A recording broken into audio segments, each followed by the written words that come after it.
ఆ రోజు నువ్వు ఎందుకు మన వాళ్ళతో నాగలోకానికి రాలేదు? నాగరాజా, అందరితో పాటు నేను మన లోకానికి రాకపోవడానికి కారణం చంద్రగ్రహణం పట్టిన సమయం చూసి దంతుడు నన్ను భస్మం చేయడానికి అగ్నిగా చుట్టుముట్టాడు.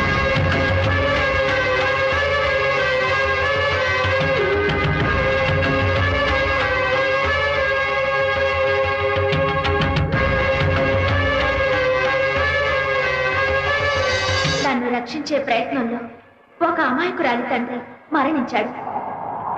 ఆ అమ్మాయిని లోకులు దురదృష్టవంతురాలన్నారు. బంధువులు కబళించడానికి పొంచి ఉన్నారు. నా వల్ల నిరాధారమైన ఆమెకు అయిన వాళ్లను ఆధారం చేసి కోరుకున్న వాడిని ఆమెకు భర్తను చేసి రావాలనే సదుద్దేశంతో మన లోకధర్మ